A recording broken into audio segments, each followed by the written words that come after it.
সংবাদ সবাইকে স্বাগত জানাচ্ছি। আমি ফিরোজ তোহা। শুরুতেই সংবাদ শিরোনাম জানিয়ে দেব এই মুহূর্তে সর্বশেষ হাতে থাকা আপডেট বাংলা সংবাদ। দ্রুত নির্বাচন না হলে দেশে বিশৃঙ্খলা দেখা দিবে বললেন শেখ হাসিনার ছেলে সজীব ওয়াজেদ জয়। সংখ্যালঘুদের উপর হামলা, সাম্প্রদায়িক সহিংসতা বন্ধের ডাক না হলে সারা দেশ জুড়ে হবে আন্দোলন, হুঁশিয়ারি। এবার ক্ষমতাচ্যুত করার জন্যে যুক্তরাষ্ট্রকে দায়ী করেছে শেখ হাসিনা। এদিকে 6 দিনে বিএনপির ৬৭ জনকে বহিষ্কার, দলের মধ্যে ভাঙনের ইঙ্গিত নাকি অন্য কিছু।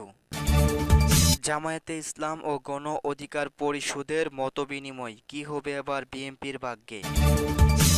এতক্ষণ শুনছিলেন সংবাদ শিরোনাম, এবার চলে যাব বিস্তারিত সংবাদে। দ্রুত নির্বাচন না হলে দেশে বিশৃঙ্খলা দেখা দেবে, সজীব ওয়াজেদ জয়। বাংলাদেশে দ্রুত নির্বাচন না দিলে বিশৃঙ্খলার পরিস্থিতি সৃষ্টির আশঙ্কা করেছেন সজীব ওয়াজেদ জয়। অন্তর্বর্তী সরকার বিশৃঙ্খল জনতার শাসনকে সুযোগ দিচ্ছে বলে অভিযোগ করেছেন তিনি। বিএনপির সঙ্গে কাজ করার আগ্রহ প্রকাশ করেছেন সজীব ওয়াজেদ জয়।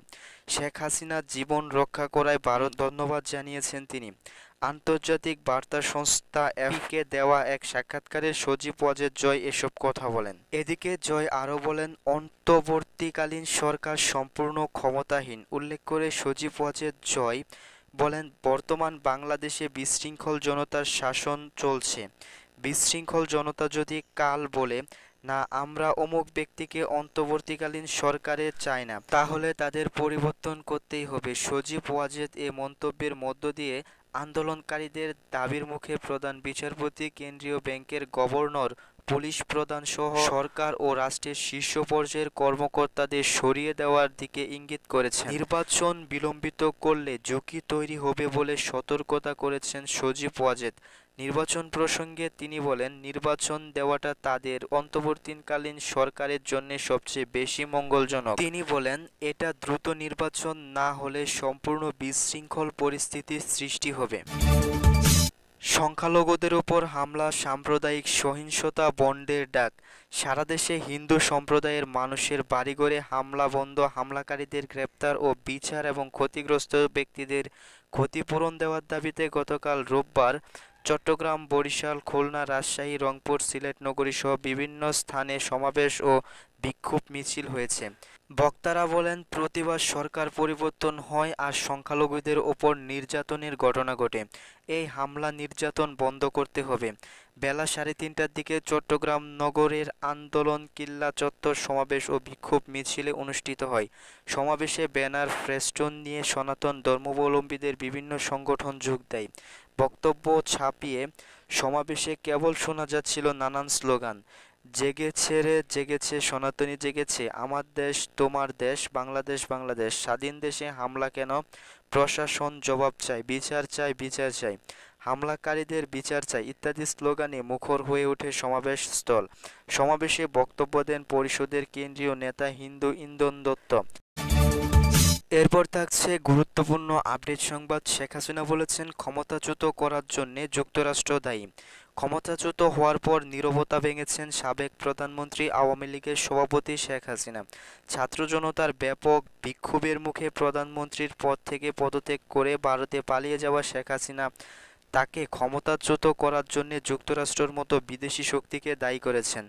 দলের নেতাকর্মীদের উদ্দেশ্যে দেয়া এক বার্তায় তিনি একথা বলেছেন। গতকাল রোববার এক প্রতিবেদনে এ তথ্য জানিয়েছে ভারতীয় সংবাদ মাধ্যম দ্য প্রিন্ট। সংবাদ মাধ্যমটি বলছে, বাংলাদেশের সাবেক প্রধানমন্ত্রী শেখ হাসিনা বর্তমানে ভারতে আশ্রয় নিয়েছে এবং তাকে ক্ষমতাচ্যুত করার পেছনে যুক্তরাষ্ট্রের মতো বিদেশি শক্তিকে দায়ী করে নিজের নীরবতা ভেঙেছেন।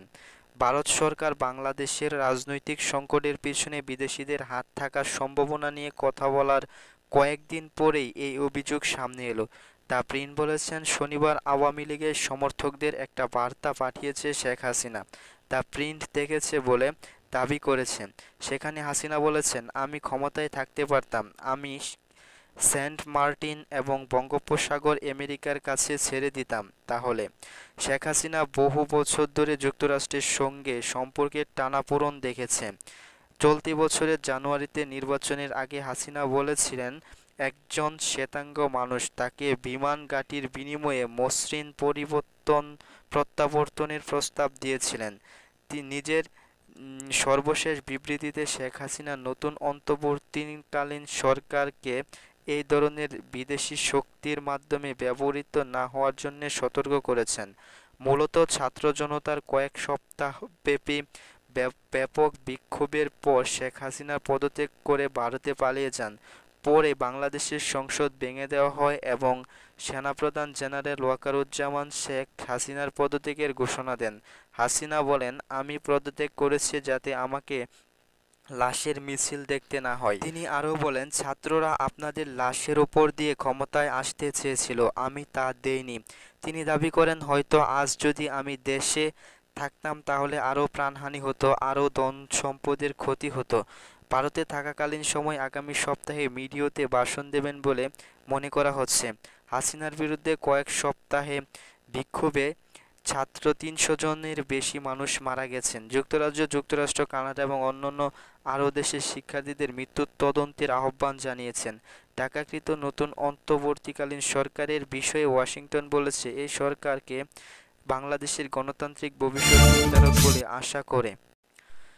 এরপর থাকছে আরও একটি গুরুত্বপূর্ণ সংবাদ। ৬ দিনে বিএনপি ও অঙ্গ সংগঠনের ৬৭ জনকে বহিষ্কার। দলীয় শৃঙ্খলা পরিস্থিতির কর্মকাণ্ডে জড়িত থাকার অভিযোগে গতকাল রোববার বিএনপির জাতীয় নির্বাহী কমিটির সাংগঠনিক সম্পাদক বিলকিস জাহান শিরিনের দলীয় পদ স্থগিত করা হয়েছে।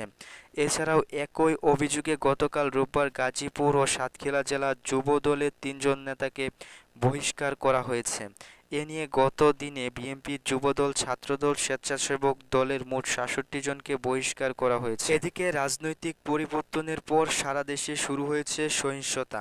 দেশের বিভিন্ন এলাকায় অপরাধমূলক কর্মকাণ্ড ও সহিংসতা ও অশ্লীলতার অভিযোগ পাওয়া নেতাদের বিরুদ্ধে ব্যবস্থা নিচ্ছে বিএনপি ও এর অঙ্গ সংগঠনগুলো। গত ৬ দিনে ১৯ জেলা থেকে অন্তত ৬৭ জন নেতাকর্মীকে বহিষ্কার করেছে দলটি। এর মধ্যে যুবদলের ৫০, ছাত্রদলের ১০, বিএনপির ৬ ও স্বেচ্ছাসেবক দলের ১ জন রয়েছে। এছাড়াও ৩ জেলায় বিএনপি এর অঙ্গ সংগঠনের অন্তত ৪২ নেতাকর্মীর কারণ দর্শানোর নোটিশ দেওয়া হয়েছে। গতকাল যুবদলের কেন্দ্রীয় নির্বাহী কমিটির সদর দপ্তর সম্পাদক নুরুল ইসলাম সোহেল স্বাক্ষরিত এই বিজ্ঞপ্তি ৩ জনকে বহিষ্কারের কথা জানানো হয়। সেখানে বলা হয়, সুনির্দিষ্ট অভিযোগে গাজীপুর জেলা যুবদল যুগ্ম আহ্বায়ক এবং মহানগরের থানাগাছা যুবদলের আহ্বায়ক কামাল উদ্দিন, সাতক্ষীরা জেলার তালা শাখার উপজেলার কুমুরিয়া যুবদলের নেতা আহ্বায়ক মোহাম্মদ সেলিম রেজাকে সদস্য পদ থেকে বহিষ্কার করা হয়েছে।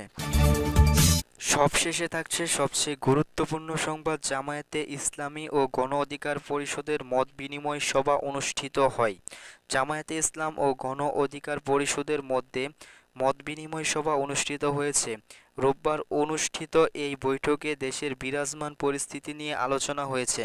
এতে শান্তি বিশৃঙ্খলা প্রতিষ্ঠার উপর জোর দেওয়া হয়েছে। বাংলাদেশ জামায়াতে ইসলামের কেন্দ্রীয় প্রচার বিভাগের পক্ষ থেকে গণমাধ্যমকে পাঠানো এক বিবৃতিতে এই কথা বলা হয়েছে। মতবিনিময় সভাটি কোথায় অনুষ্ঠিত হয়েছে তা বিশেষ উল্লেখ করা হয়। এই সভার বিবৃতিতে বলা হয়, ছাত্র জনতার গণবিপ্লবকে ব্যর্থ করার জন্য একটা মহল নানানভাবে ষড়যন্ত্র চালিয়ে যাচ্ছে। দেশের কোনো জায়গায় দুষ্টকারীরা ঘটনা ঘটিয়ে তা রাজনৈতিক দলের উপর চাপানোর চেষ্টা চালিয়ে যাচ্ছে। চলমান পরিস্থিতিতে সতর্ক থাকার আহ্বান জানিয়ে বিবৃতিতে বলা হয়, কেউ যেন আইন হাতে তুলে না নেয় সে ব্যাপারে জনগণকে সজাগ থাকতে হবে। গণহত্যা ও নৈরাজ্যের সঙ্গে জড়িতদের আইনের আওতায় এনে বিচার করা হবে। এই ছিল আমাদের হাতে থাকা সর্বশেষ আপডেট বাংলা সংবাদ। ভিডিওটি ভালো লাগলে লাইক করে দেবেন। পরবর্তী আপডেট পেতে চ্যানেলকে সাবস্ক্রাইব করে রাখবেন।